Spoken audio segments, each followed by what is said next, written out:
Marcos capítulo 15 versículo 25 dice: era la hora tercera cuando lo crucificaron. La inscripción de la acusación contra él decía: el rey de los judíos. Crucificaron con él a dos ladrones, uno a su derecha y otro a su izquierda. Y se cumplió la escritura que dice: y con los transgresores fue contado. Los que pasaban lo injuriaban, meneando la cabeza y diciendo: va, tú que destruyes el templo y en 3 días lo reedificas, sálvate a ti mismo descendiendo de la cruz. De igual manera también los principales sacerdotes junto con los escribas, burlándose de él, entre ellos decían: a otro salvó, él mismo no se puede salvar. Que este Cristo, el Rey de Israel, descienda ahora de la cruz para que veamos y creamos. Y los que estaban crucificados con él también lo insultaban. Cuando llegó la hora sexta, hubo oscuridad sobre toda la tierra hasta la hora novena. Y a la hora novena Jesús exclamó con fuerte voz: Eloi, Eloi, lema sabactani, que traducido significa: Dios mío, ¿por qué me has abandonado? Algunos de los que estaban allí al oírlo decían: miren, está llamando Elías. Entonces uno corrió y empapó una esponja en vinagre y poniéndole en una caña dio a Jesús a beber, diciendo: dejen, veamos si Elías lo viene a bajar. Pero Jesús, dando un fuerte grito, expiró. Y el velo del templo se rasgó en 2, de arriba abajo. Viendo el centurión que estaba frente a él la manera en que expiró, dijo: en verdad este hombre era hijo de Dios. Había también unas mujeres mirando de lejos, entre los que estaban María Magdalena, María la madre de Jacobo el menor y de José y Salomé, las cuales cuando Jesús estaba en Galilea lo seguían y le servían.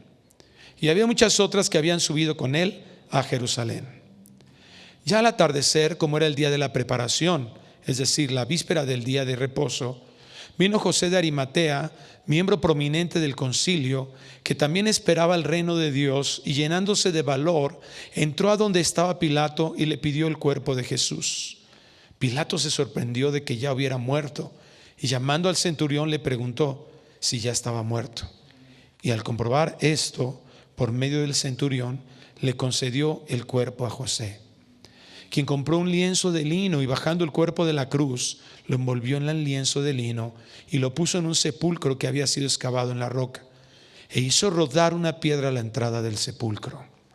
Y María Magdalena y María, la madre de José, miraban para saber dónde lo ponían.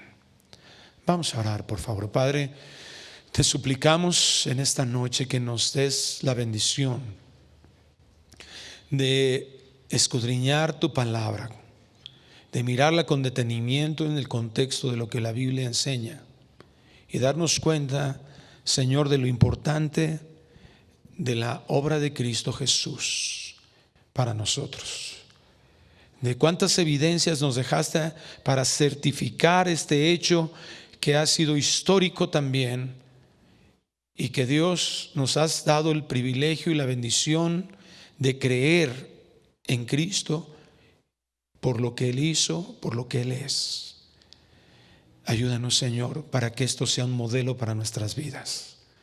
No lo que el mundo hace, no lo que el mundo piensa, sino lo que Cristo hizo y por qué lo hizo y para qué lo hizo. Ayúdanos a poner esto en nuestro corazón, Dios. Ayúdanos a mirar tu palabra como valiosa, como lo más importante, y poder, Señor, en nuestras vidas caminar de acuerdo a los pasos de Jesús. Te rogamos esto, Señor, en el nombre precioso de tu Hijo amado Cristo Jesús. Y la iglesia decimos amén. La injusta crucifixión a los ojos de las autoridades humanas era el plan eterno de Dios para redimirnos. A lo largo de todo el Nuevo Testamento, y vamos a ver también versículos del Antiguo Testamento que marcan esta verdad, este objetivo claro que Dios trazó desde la eternidad. Este acontecimiento, para los que puedan analizarlo, ¿verdad?, históricamente, para todos aquellos que piensan que la forma de cambiar la humanidad es a través de un acto social, de una imposición filosófica, nos vamos a dar cuenta que el propósito de Dios y lo que Dios ha impactado a lo largo de la historia de la humanidad y las millones de personas que han sido transformadas es la certificación, ¿verdad?, en la historia de cómo todos esos hombres están rotundamente equivocados y que el plan de Dios se ha cumplido y que ha sido una realidad inequívoca. Todo esto, repito, estaba planeado eternamente, estaba previsto por Cristo. Cristo habló de este instante y vemos a lo largo de las profecías cumplidas desde el Antiguo Testamento.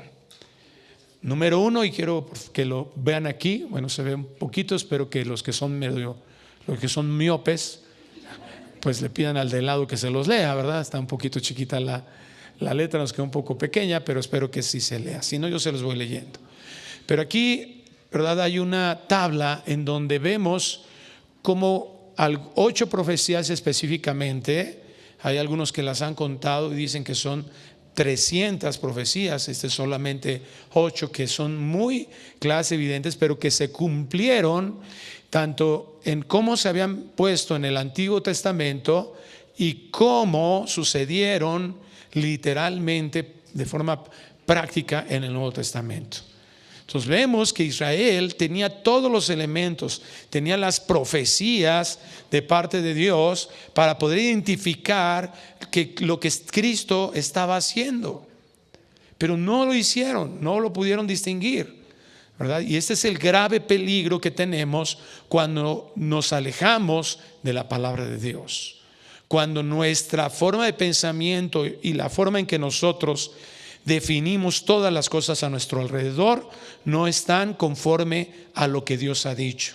En otras palabras, y algunos filósofos desde el siglo pasado, ¿verdad?, desarrollaron un concepto que se llama cosmovisión, es decir, cómo nosotros vemos el mundo, cómo lo entendemos, cómo lo definimos, a qué le llamamos cierto, a qué le llamamos falso, a qué le llamamos bueno y a qué le llamamos malo. Entonces todo eso, ¿verdad?, es de acuerdo a la cosmovisión, puede ser de los hombres, de algunas personas, como han definido o algunas corrientes filosóficas, o la cosmovisión divina, la cosmovisión de Dios. Entonces vemos aquí que para los hombres puede tener un significado, pero Dios ha establecido esto. Cristo no fue una víctima del imperio romano, del gobierno romano, de Pilato, ni siquiera del Sanedrín, de los judíos, de sus enemigos. Todo esto estaba determinado por Dios. Salmos 69:21 dice: cuando tuve sed me dieron vinagre. Y lo que acabamos de leer en Marcos 15:23, vemos ahí, ¿verdad?, que se acercó alguien y vino alguien mezclado con trataron de darle con una esponja, desde antes de la cruz le trataron de dar vino mezclado con mirra, pero él no lo tomó. El Salmo 22:18, ¿verdad?, habla de que repartieron entre ellos, entre sí, mis vestidos, y sobre mi ropa echaron suertes. Y vemos ahí en el versículo 24 que repartieron entre sí sus vestidos, echando suertes sobre ellos. Entonces vemos aquí esta lista que no vamos a revisarla con detenimiento, pero vemos cómo todo en el Antiguo Testamento, hoy vamos a dedicarnos solamente a Isaías, parte del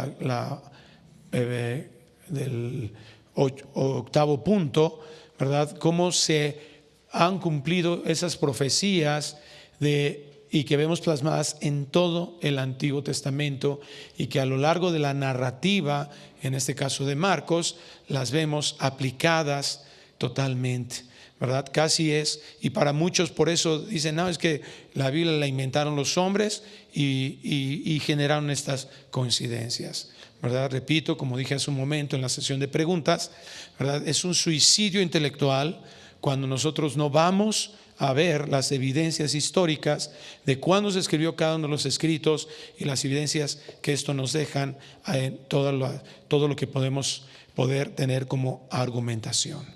Pero ¿qué es lo que nos muestra aquí el Señor? Que todas estas profecías cumplidas en la cruz son una evidencia de que Cristo no fue alguien que fue derrotado en la cruz. Él venció en la cruz. Él ganó algo mucho más profundo, mucho más importante que un movimiento social.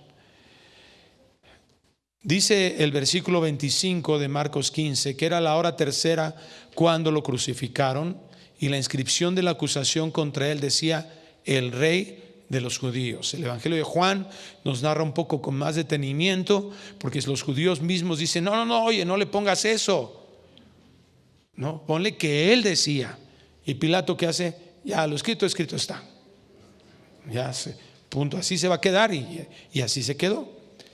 Y dice ahí Juan también que fue escrito en varios idiomas, ¿verdad? Esto no lo narra Marcos, ya lo hemos comentado.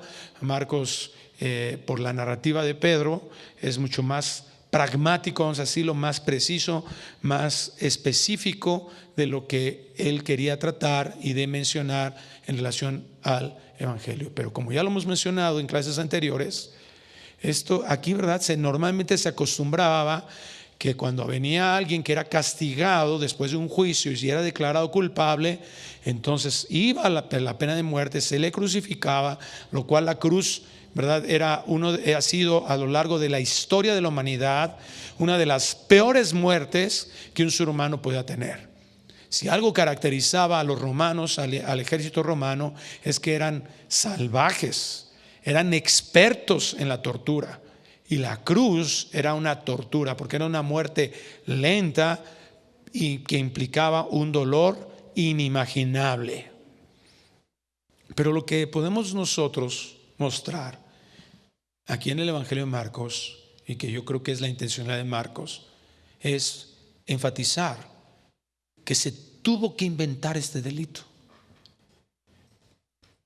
Vemos más adelante que los otros eran unos ladrones, y por ser ladrones, allá arriba se le ponía, porque era la idea del castigo, ejemplificar, mostrar cómo terminaba un delincuente. ¿Para qué? Para que otros no siguieran esos pasos. Miren lo que se sufre, ¿verdad? Un ladrón, ¿no? Es como lo que vemos en algunos barrios de nuestro país, ¿no? Que ya ponen letreros ahí: a ver, ladrones, vengan, y aquí los linchamos, ¿verdad? Y aquí en este pueblo linchamos a los ladrones. Así que ni se te ocurra robar a alguien, porque si te agarramos te va a ir mal. Entonces, como que ese tipo de idea, ¿verdad?, había en la mente de implicar este tipo de sufrimiento y implicar que quedara como algo memorable, que la gente no se le ocurriera hacer ese delito, para que hubiera un poco de control. Era la justicia que se trataba de hacer. En nosotros había ladrón, seguramente había otros delitos, asesino. En Cristo no había un delito: el Rey de los judíos. Esto es impresionante, porque certifica la inocencia de Cristo. Fíjate, por personas inconversas, hasta para ellos era evidente que Cristo no merecía la cruz, que Cristo no debería morir. Ahora, teológicamente eso es importantísimo. ¿Por qué? Porque es el sacrificio que se necesitaba. Era un sacrificio, ¿verdad? Y es la razón por la cual ningún ser humano puede ser Mesías. Por eso no debemos de aceptar la superioridad en medio del cuerpo de Cristo. Nadie es un Mesías. Pablo le escribe a Timoteo: porque hay un solo Dios y un solo mediador entre Dios y los hombres. Entonces, cualquier doctrina que enseñe que yo necesito acercarme a Dios a través de alguien que dio un ejemplo de una vida muy recta, muy justa aquí en la tierra, ¿qué le tenemos que decir? Hermano, estás menospreciando lo que Cristo vino a hacer. O amigo, ¿verdad? Muy probablemente no sea hermano todavía. A lo mejor si le predicamos el evangelio se va a convertir en hermano. Hay un solo mediador, Jesucristo.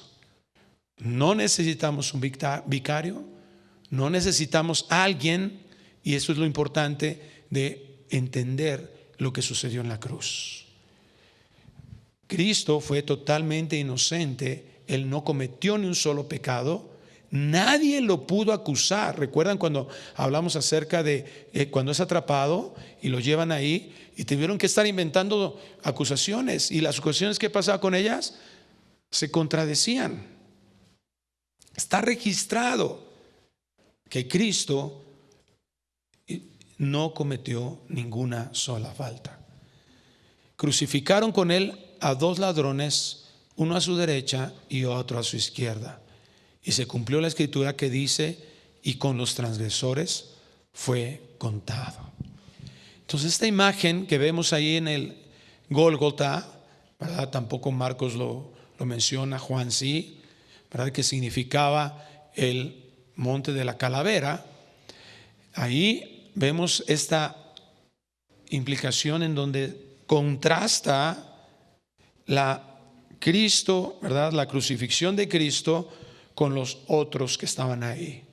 Esa inocencia contrastó con los pecadores de la cruz. Pero esos pecadores de la cruz señalan a toda la humanidad. Cristo llegó ahí sin ser un pecador y los otros sí lo eran, igual que nosotros. Nosotros sí éramos culpables y merecedores de un castigo y Él no.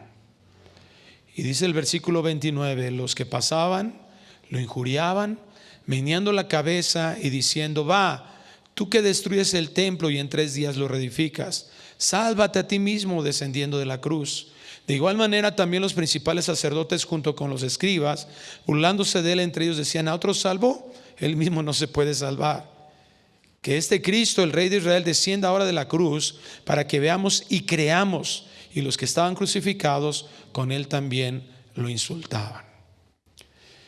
En estas palabras que vemos aquí también, vemos cómo el ser humano alejado de Dios, en su condición caída, puede caer en este grado de contradicciones.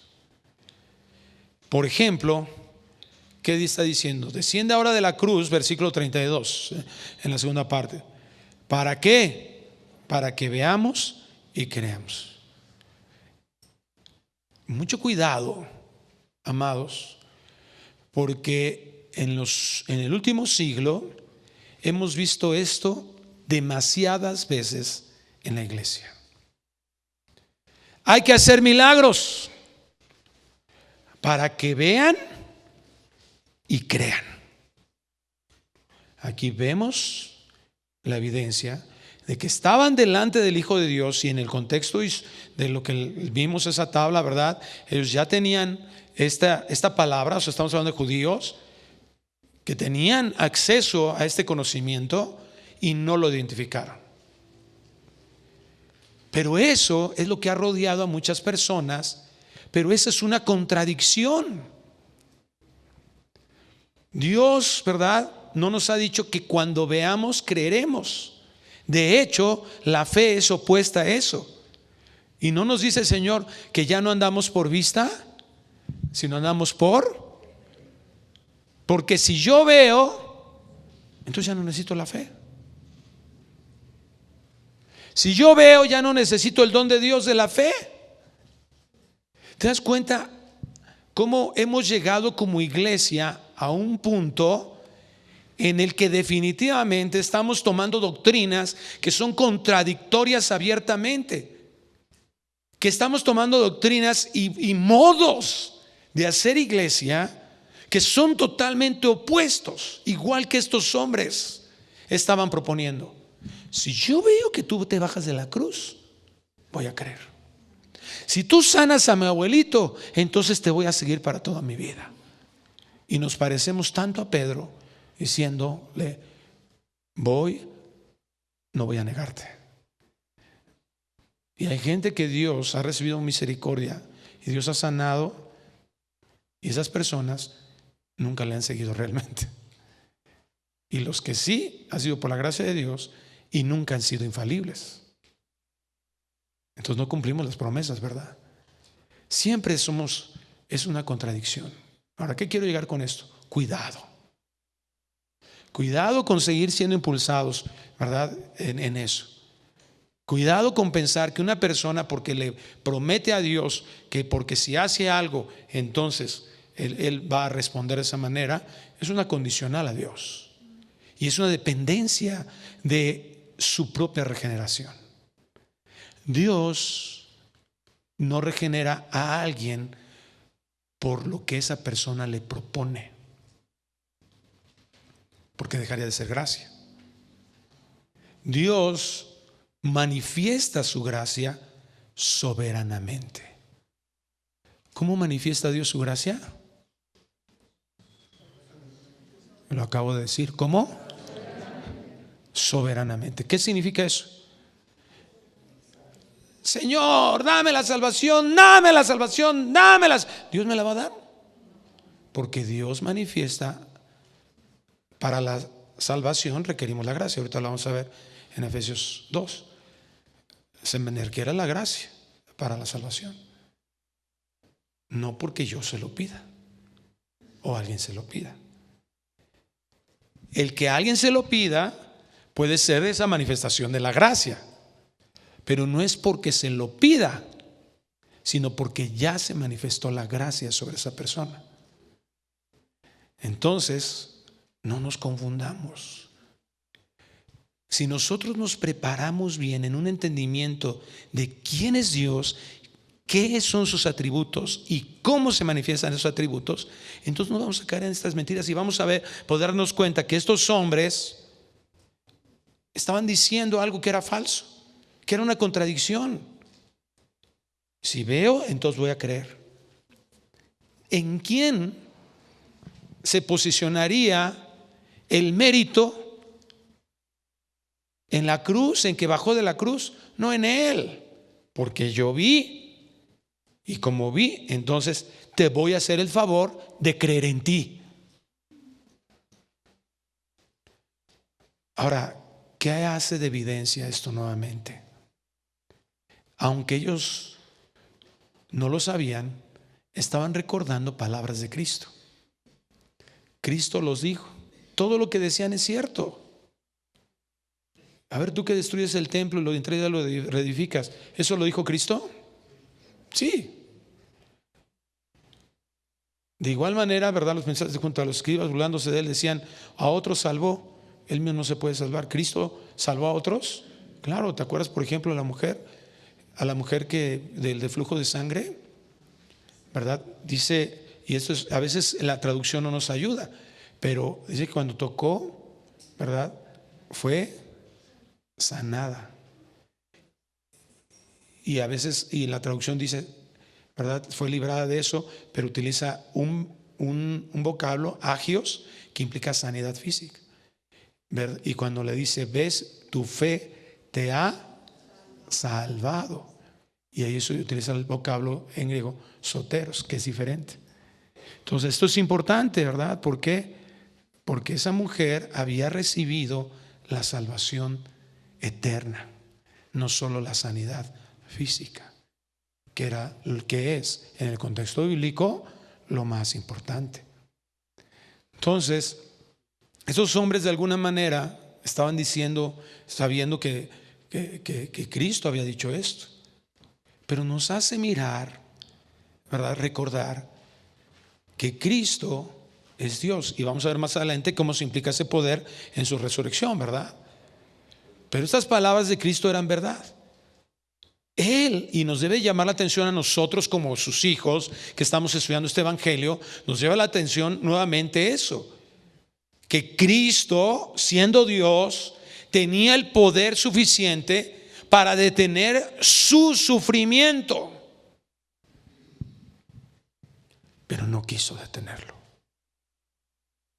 Decidió seguir. Esto debe ser un modelo para nuestras vidas, para nuestras decisiones. ¿Por qué una persona se divorcia? ¿Por qué una persona puede abandonar su ministerio? ¿Por qué una persona abandona su casa, su familia? Sufro tanto. Ay, es que no, ya.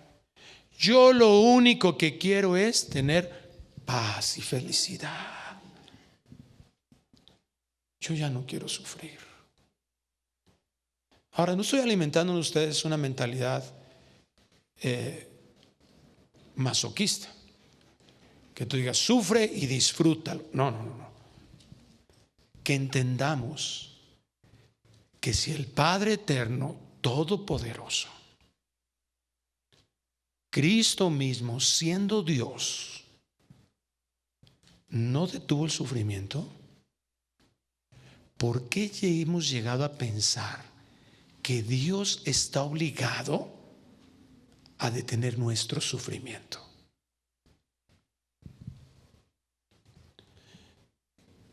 Y al no tener este modelo de vida en nuestra mente, evaluarlo como algo sublime, pues como estoy sufriendo, me voy. Qué lástima, pero adiós.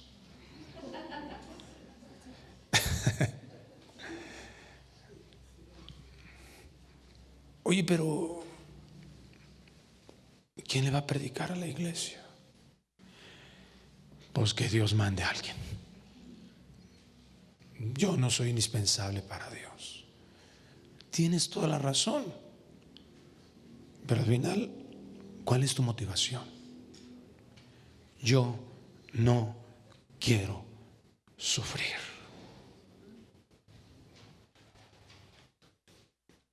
Si ese fuera el pensamiento de Cristo. Examina estos versículos. A ver, ¿hasta dónde hubieras llegado tú?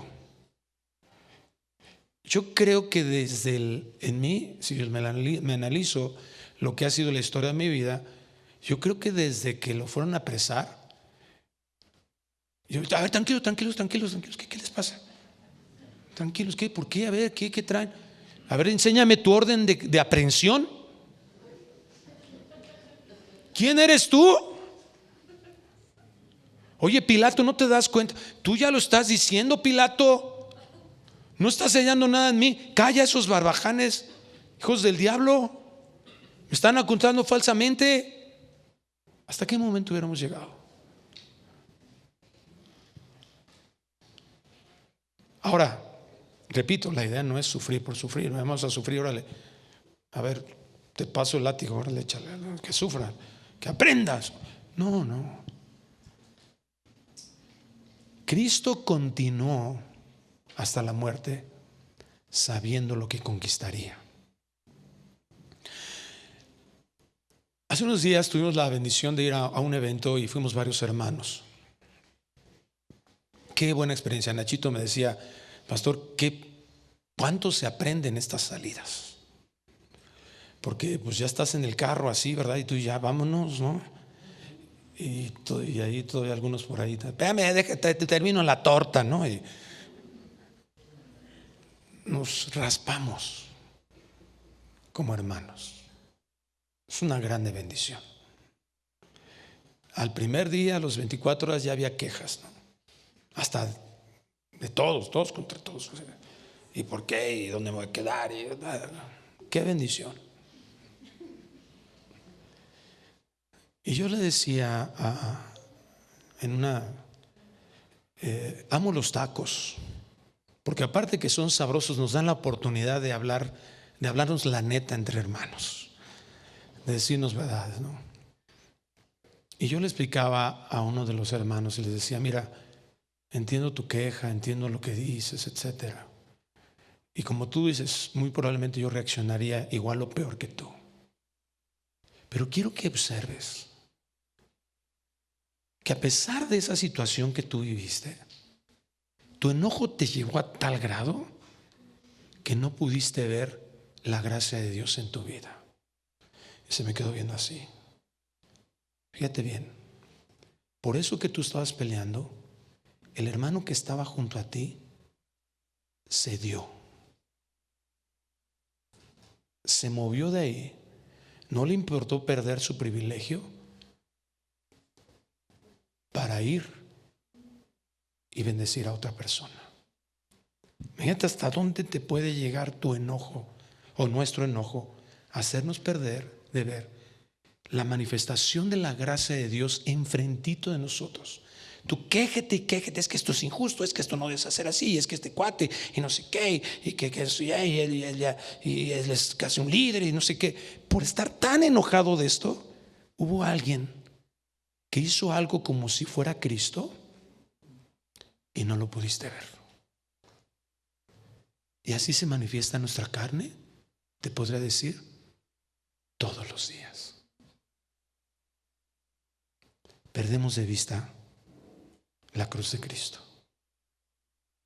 Estamos peleando por nuestros derechos, por nuestras... Dios ha obrado en el corazón de personas y vemos ahí la manifestación de la gracia. Y muchas veces no la vemos porque no estamos acostumbrados a mirar qué hizo Cristo. No estamos, en nuestra mente no está moldeada a darle valor al sacrificio, porque lo detestamos sufrir. ¿Y por qué detestamos sufrir? Porque nos han llenado la mente de que sufrir es lo peor que podemos pasar en este mundo. Nos han llenado la mente de argumentos para avalar eso. Tú eres lo máximo, tú eres el más guapo de la tierra, tú eres el que más te has esforzado, tú no mereces sufrir. Ahora repito, ¿por qué voy a sufrir? No es sufrir por sufrir. Pero si voy a sufrir, Pablo se los dice a los corintios. Podían tener problemas entre ellos y podía haber entre ellos razones legales o razones justas a su propio entendimiento de estar discutiendo entre hermanos, estarse peleando entre hermanos. ¿Y qué hace Pablo? A ver, vengan para acá. A ver, siéntate, Chonita. A ver, siéntate, María.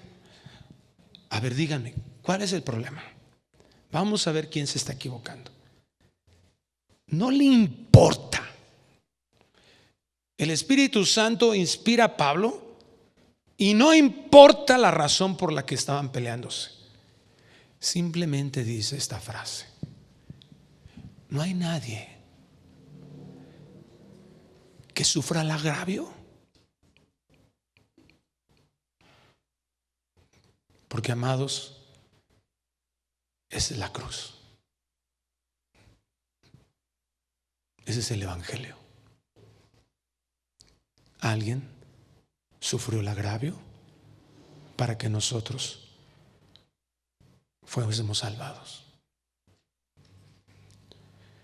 Para que no se hable mal de la iglesia, para que no se hable mal de los cristianos. No puedes cerrar tu boquita y sufrir el agravio como Cristo, para que los vecinos ya están peleando los cristianos otra vez. No vale la pena. No vale la pena restarle un poco a nuestra propia merecimiento, reconocimiento. Cristo tenía el poder, pero decidió seguir para detener todo. Porque dice Hebreos 12, como lo hemos mencionado, Él tenía algo en mente. Había un gozo en eso, que nosotros estemos en la eternidad con Él. No se quitó eso de su mente. En la parábola del siervo injusto, es a lo que nos invita el Señor. Usa tus riquezas terrenales para eso. Usa tus recursos para eso. Gasta de ti. Gasta de tu vida, de tu tiempo. En este tiempo, en esta época en que el tiempo es lo más valioso. Yo no quiero ver el tiempo, mi tiempo es valioso. Gasta tu tesoro. Reduce lo que puedas tener de beneficio para ti mismo, porque eso es ejemplificar lo que hizo Cristo. Ahora, veamos la realidad. Aunque Cristo hubiera bajado de la cruz, como ellos decían, no creerían en Él. Hubieran creído en Él como un mago. Hubieran creído en Él como un superhombre, pero no creerían en Él como el Hijo de Dios. No entendían el propósito eterno. No lo comprendían. Y muchos de nosotros no lo comprendemos porque estamos metidos en un mundo, estamos en una corriente de ideología en la que nos están metiendo eso y lo tenemos bien arraigado hasta los tuétanos, de que no existe algo más valioso que nosotros mismos. Y tú puedes decir, no, yo no. ¿Por qué te enojas entonces? No. ¿Cuántos estás discipulando? ¿Cuánto inviertes de tu tiempo para que otros sean beneficiados? ¿Cuánto gastas de tu dinero, de tu ingreso, para que otros vengan a conocer de Cristo?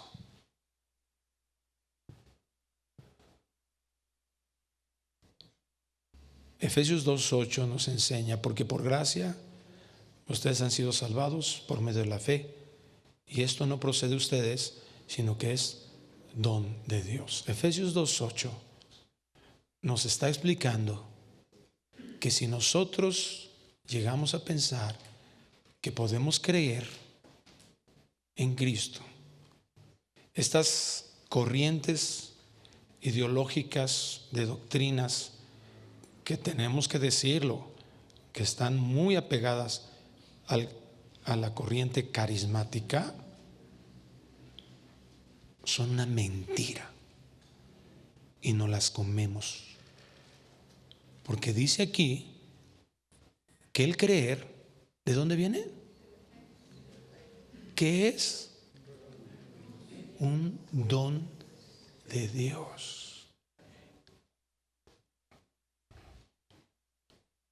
Por gracia sois salvos por medio de la fe. Esto no procede de ustedes. Fíjate qué arrogancia, a qué arrogancia nos puede llevar un corazón pecador, el corazón caído. Si yo veo, creeré. Mentira.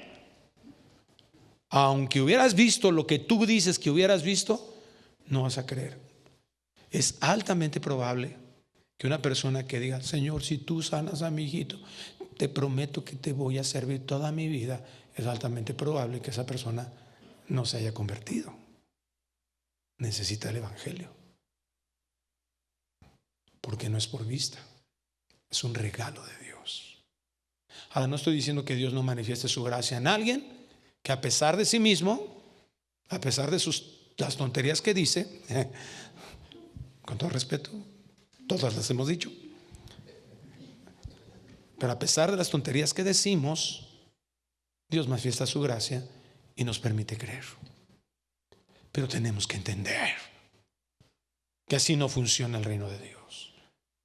Hay cristianos que seguimos con esas corrientes ¿verdad? Y hay gente que se va de la iglesia porque dices que aquí no hay milagros. Nos tendríamos que parar todos nosotros para enseñarle que sí. Porque el hecho de que hayamos creído y que seamos salvados y que Dios esté transformando nuestra vida es algo que no podríamos hacer, es algo sobrenatural, es algo que no puede hacer naturalmente un ser humano. Eso se le llama sobrenatural, y eso sobrenatural se llama milagro. La regeneración es milagro. Es una obra de Dios que un ser humano en ninguna circunstancia, y aunque se acomoden los planetas de una manera y que venga, ¿verdad?, la energía del volcán más poderoso de toda la tierra acumulada en una sola explosión, no podría lograr. Es el poder creador de Dios, y por eso se le llama regeneración o recreación. Es el único que puede cambiar esa naturaleza. Entonces es una arrogancia. Porque si Dios me está diciendo esto no procede de ustedes, es un regalo de Dios. Y ellos que dijeron, si veo, creeré. Toma tu creer. Crees en nada. Si Cristo no es tu Señor y lo consideras como el dueño de todo el universo, y entiendes que ese Señor dueño del universo se humilló hasta la cruz, no has creído en nada. Llámate cristiano, llámate salvo, llámate todo, no has creído. Ruégale a Dios, suplícale a Dios. Pero la condición caída del hombre lo incapacita para creerle a Dios, para creer en su palabra. Es solo el acto poderoso de Dios, el Espíritu Santo, Tito 3:5. Es el único que puede hacer esta obra en el corazón humano. Y esto es hermoso y es esperanzador, porque vas a dejar de pelearte con el mundo. Ay, no, el pastor debería de cambiar, es que no está bien hacer eso. Ora. Ay, mi esposa, no, ya, es que no entiende, ya la he aguantado, y yo le he amado y he hecho y todo, y no entiende, ya me dan ganas de... Pídele a Dios, haz lo que Dios te ha encargado y pídele a Dios. Tú nunca vas a cambiar su corazón. Híjole, es que estos servidores, como Moisés, te jalan los... no los aguanto. Ay, no, qué pecado estoy pagando. Ninguno lo pagó Cristo, tranquilo.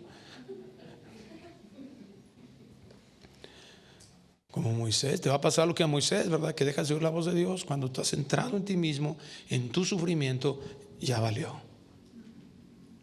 Te vas a perder. Vas a querer depender de ti mismo y no de Dios. Abusados. Aguas. Alerta. El Señor nos prende focos. No. Tranquilo. Es Dios. ¿Quién puede cambiar? ¿Quién podía cambiar el corazón? ¿Por qué los milagros no son indispensables para que haya fe? Voltea a ver a Israel.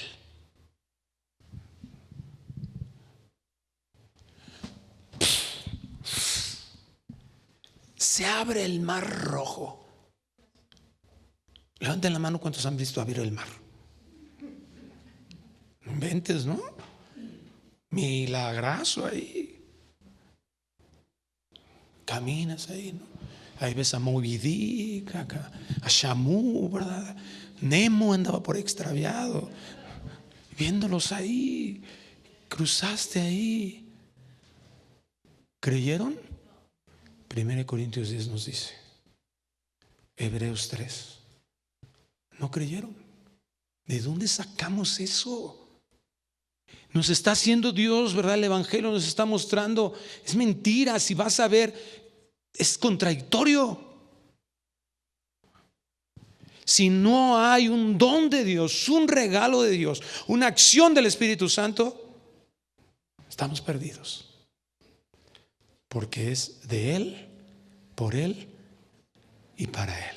A Él sea toda la gloria por siempre.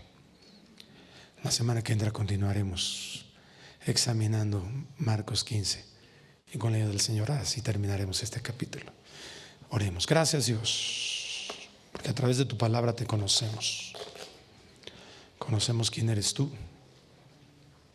Comenzamos a ver tu misericordia. Gracias por el modelo de Cristo, el entendimiento de su humillación. Esta humillación que, teniendo el poder para ejecutarlo a su propio favor, deteniendo el sufrimiento, decidió no hacerlo porque sabía que era necesario pagar con su propia vida, con toda su sangre derramada. Gracias, Señor, por ser tan bueno con nosotros. Somos la razón de la cruz de Cristo. Así nos amaste. Que nunca se nos olvide. Que cada instante y en cada oración que hagamos a ti te digamos gracias. Gracias por la cruz. Gracias, Jesús. ¿Cómo podemos llegar a cansarnos de agradecerte? ¿Cómo podemos llegar a olvidarnos de agradecerte por permanecer en esa cruz? Esa cruz que estaba hecha de una madera sacada de un árbol que tú creaste.